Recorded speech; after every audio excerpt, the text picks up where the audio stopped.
Bonjour à tous, je m'appelle Thierry Aucher. Vous avez pu voir ma page Facebook sur le décodage biologique et l'aide énergétique spirituelle. Et donc me devait de donner beaucoup plus d'explications sur la pratique que je propose via Skype. Euh, je vais donc vous donner quelques informations sur ce qu'est le décodage biologique et comment je le pratique, et dans un ensemble de vidéos où je développerai différents points qui vous permettront de comprendre de quoi il s'agit et de voir si effectivement ça peut vous intéresser, de pouvoir de pratiquer ou d'explorer en vous-même disons cette thérapie alternative, à savoir que vous savez bien que c'est vous-même qui vous guérissez de toute façon, mais avec l'aide d'un thérapeute, on peut toujours aller voir quelle est la cause profonde de la maladie. Et donc c'est là où le sujet de cette thérapie particulière, c'est que on considère que les maladies sont de toute façon en général causées par des conflits psychologiques, biologiques, qui sont enfouis dans l'inconscient, peuvent rester latents pendant des années, même depuis la naissance, et même parfois dans le ventre même de votre mère, parce qu'il y a certains conflits psychologiques des parents qui peuvent se transmettre aux enfants, et donc ça à travers 2, 3 générations. Donc c'est une aventure, un peu comme une enquête un peu policière, d'aller voir quelle est la cause profonde si vous avez une maladie qui est arrivée brusquement. Ce n'est jamais un hasard. Bon, évidemment, si on prend un poison ou qu'on est soumis à des radiations radioactives, évidemment, ce n'est pas un conflit psychologique, c'est un conflit biologique, c'est-à-dire que le corps réagit et essaye de survivre. S'il y arrive, si la dose est trop forte, ben, il décède. Mais c'est pareil pour les conflits psychologiques, c'est-à-dire que si le conflit est relativement gérable par le mental et la psychologie de la personne, elle est assez forte pour le dépasser ou pour le remplacer par quelque chose, par un projet quelconque, eh bien ce conflit va s'atténuer et ne fera pas de maladie. Par contre, si ce conflit devient ingérable au bout d'un moment parce que c'est trop difficile ou on l'enfouit dans l'inconscient, il y a un moment où ce conflit va descendre dans le biologique et va provoquer une maladie dans un organe bien précis ou dans un tissu bien précis qui n'est jamais par hasard. C'est-à-dire qu'il y a eu des lois, des invariants qui montrent que suivant les organes touchés, suivant les types de maladies, eh bien, il y a des conflits correspondants. 1, 2 ou 3 conflits qui vont certainement générer tel type de maladie à coup sûr. Donc si on arrive à détecter quelle est la cause de cette maladie, c'est-à-dire ce qu'on appelle le programmant, et qu'on arrive à comprendre pourquoi cette maladie a du sens à l'heure actuelle, pourquoi elle s'installe à ce moment précis de votre existence, on peut aussi la faire régresser. C'est-à-dire qu'en déprogrammant la cause, en remplaçant le conflit actif par une solution ou un dépassement, la maladie n'ayant plus de sens, elle va disparaître parce que ça fonctionne comme ça. Le corps physique a une capacité de générer de la masse ou de creuser ou d'accélérer, enfin toutes sortes de processus qui peuvent donner l'impression que l'organisme est désordonné et fonctionne d'une façon anarchique. En fait, non. Toutes les maladies ont un sens. Et c'est une des clés du décodage biologique et de ce qu'on appelle la biologie totale ou de la médecine nouvelle de Hammer, c'est que toutes les maladies ont un sens et n'arrivent pas par hasard.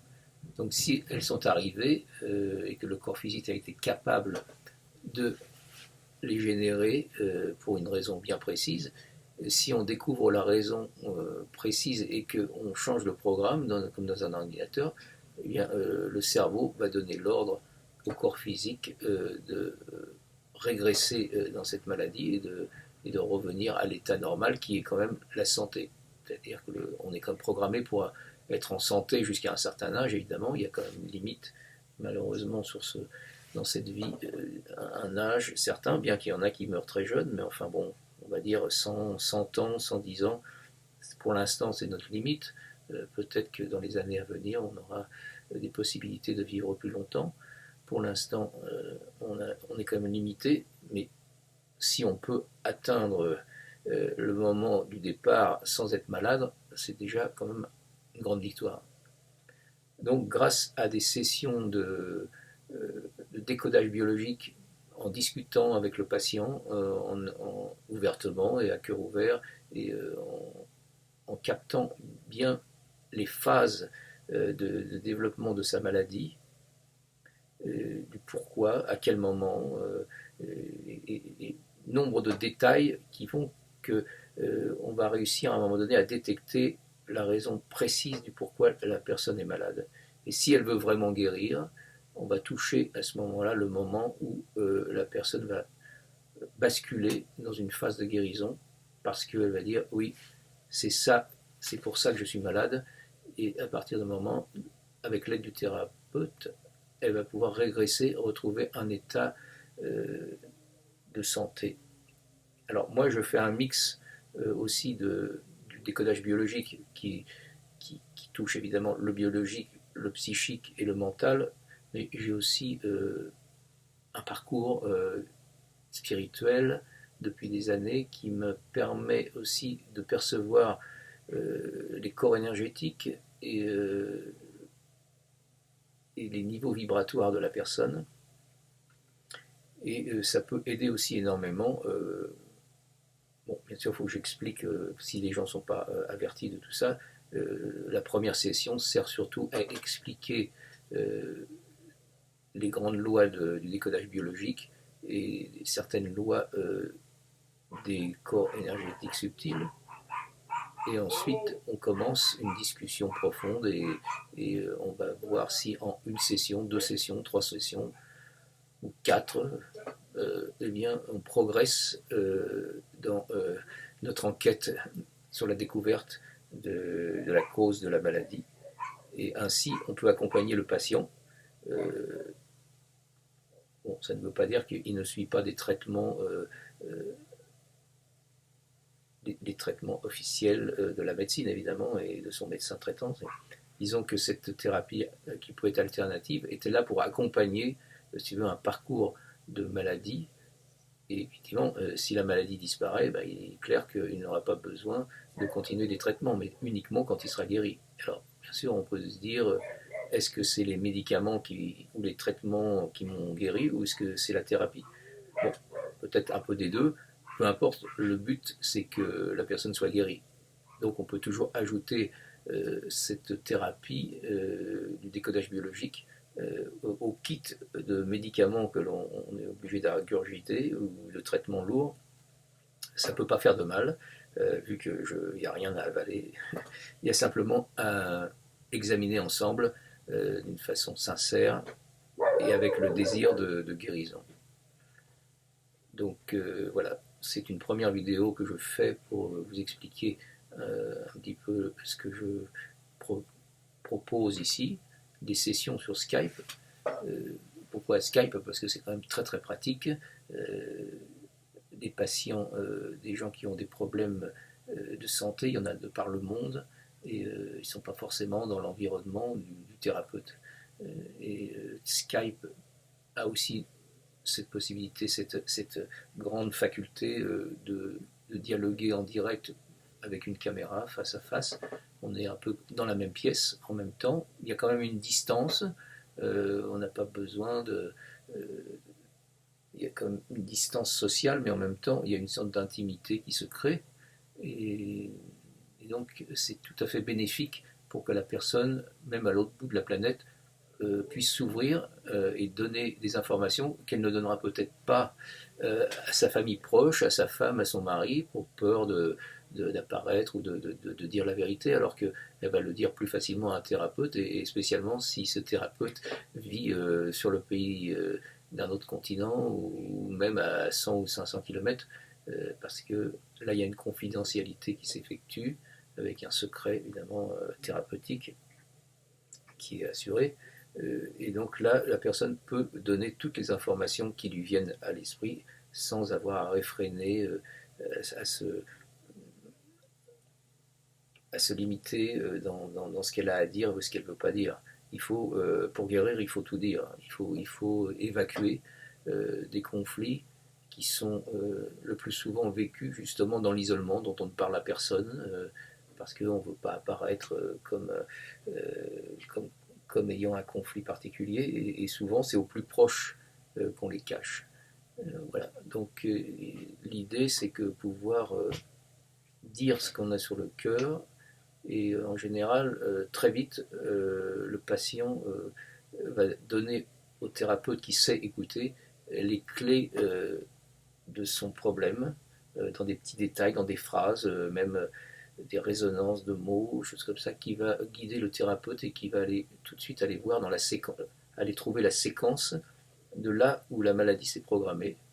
Et parfois c'est très très subtil, mais avec l'expérience on arrive à y voir clair. Et c'est quand on touche vraiment le point qui est en général une charge émotionnelle assez forte, on touche ce point-là et que la personne commence à le sentir et qu'elle sait que c'est ça, le dire voilà c'est ça, et là à ce moment-là on bascule dans une phase de guérison progressive. Donc on peut évidemment peaufiner sur une, deux, trois autres sessions pour vraiment complètement nettoyer cette zone conflictuelle enfouie. Et ensuite, la personne soit va continuer son mode de vie, soit va peut-être modifier un peu son mode de vie, parce que c'est toujours bon d'apporter des modifications après une guérison, que ça soit alimentaire, que ça soit mode de vie, que ça soit recherche d'une spiritualité ou autre, ou d'un bien-être. Disons que l'après-maladie, en général, transforme la personne, parce que la maladie est là aussi pour nous transformer et nous donner des signaux que quelque chose ne va pas dans notre manière de vivre. Donc, bon, après, c'est une autre phase. Donc voilà pour aujourd'hui quelques notions. Dans une prochaine vidéo, je vais vous donner plus d'informations sur les lois et les invariants de décodage biologique, parce que en fait c'est très précis. C'est pas juste une science comme ça qui est un peu floue et une petite, enfin une chose que l'on pratique comme ça à l'intuition. Bien sûr, il y a de l'intuition, mais il y a aussi des lois, des invariants qui s'appliquent non seulement à l'humain, mais qui s'appliquent aussi à l'animal et au végétal. C'est-à-dire que le stress qu'un animal peut sentir, il va le vivre d'une façon un peu similaire à l'humain, sauf qu'il n'a peut-être pas le même mental, mais le stress sur une plante, par exemple, va provoquer aussi des résultats que l'on peut comparer. Et donc, une bonne partie des études du décodage biologique et de la biologie totale qui avait été fait par Claude Sabat il y a quelques années, qui allait chercher ces lois dans des histoires d'animaux qui sont extraordinaires. C'est-à-dire l'éthologie, c'est-à-dire le comportement des animaux, et nous renseigne énormément sur le comportement humain, parce que évidemment on a en nous des instincts animaux aussi, et ce qui joue chez les animaux dans leur vie instinctive, dans leur peur, dans leurs conflits et dans leurs maladies, joue exactement de la même façon dans notre nature, parce qu'on a aussi un cerveau reptilien, on a un cerveau instinctif, et on a ces parties-là qui perdurent et qui sont toujours aussi très actives en background de notre mental élaboré, de notre intellectualité. En fait, on fonctionne aussi avec des peurs animales, avec des conflits qui sont de toute façon dans l'inconscient. Voilà. Donc je ne vais pas vous en dire plus aujourd'hui. Donc je m'appelle Thierry Auger, je suis heureux de pouvoir vous parler et de vous communiquer ces informations. J'espère que ça va vous être utile, que vous soyez patient ou non, parce que, pour terminer, le décodage biologique peut s'effectuer d'une manière préventive, c'est-à-dire que si quelqu'un ne se sent pas très bien et sent qu'il est dans une période de stress ou il peut tomber malade et qu'il voudrait mettre à jour certaines choses et qu'il a envie de parler de ces conflits avec lesquels il se débat tout seul, il est toujours temps de le faire avant que ces conflits soient pris en charge par le corps biologique et deviennent une maladie.